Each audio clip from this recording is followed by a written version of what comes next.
Bypass road Rahul રાજ mall પાસે dumper ચાલક દ્વારા બાઇક ચાલકને ટક્કર મારતા ઘટના સ્થળે મોત. મામલે ટ્રાફિક પોલીસે ડમ્પર ચાલક અને ભારે વાહનો સામે કડક કાર્યવાહી શરૂ કરી છે. સુરતના ગતરોજ રાહુલ રાજ મોલ નજીક ડમ્પર ચાલક દ્વારા બાઇક ચાલકને ટક્કર મારતા ઘટના સ્થળે જ મોત થયું હતું. આ ઘટના બાદ સુરત ટ્રાફિક પોલીસે કડક કાર્યવાહી શરૂ કરી છે. ડમ્પર ચાલકો સામે કાયદેસર પગલાં લેવાઈ રહ્યા છે. શહેરમાં સવારે 8 થી બપોરે 1 વાગ્યા સુધી મોટા વાહનો પર પ્રતિબંધ હોવા છતાં નિયમો ભંગ કરીને શહેરમાં પ્રવેશતા ડમ્પર અને ટ્રક સામે પોલીસ દ્વારા ડ્રાઈવ ચલાવવામાં આવી રહી છે. ખાસ કરીને પીપલોદ વાય જંકશન પર ટ્રાફિક ટીમે મોટા વાહનોને રોકી કાર્યવાહી કરી છે. સુરત શહેરના પોલીસ કમિશનર શ્રી અનુપમસિંહ ગેહલોત સરનાઓએ ખાસ અને કડક સૂચના કરેલી કે જે હેવી વ્હીકલો જે પ્રતિબંધિત સમય દરમિયાન સુરત શહેરમાં એન્ટ્રી થાય છે તે તમામ વિરુદ્ધ કડકમાં કડક કાર્યવાહી થાય.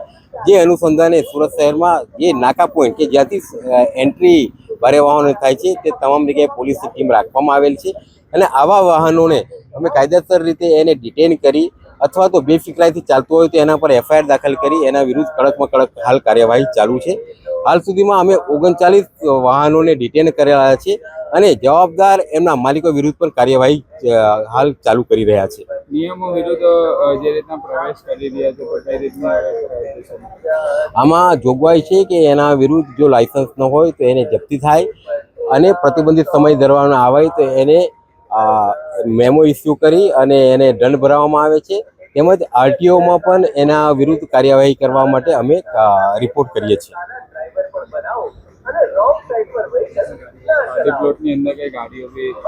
હા, જેટલા પણ વ્હીકલો આવા બિનઅધિકૃત રીતે પકડાયા છે, પ્રવેશ કર્યા છે, એને હાલ ઉમરા પોલીસ સ્ટેશનના પાર્કિંગ પ્લોટમાં રાખવામાં આવ્યા છે.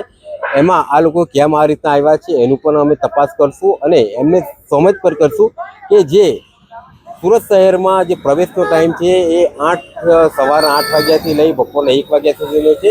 તો હવે પછી પણ એ લોકો કોઈ પણ સંજોગોમાં આ રીતે પ્રવેશબંધીનો ભંગ ન કરે.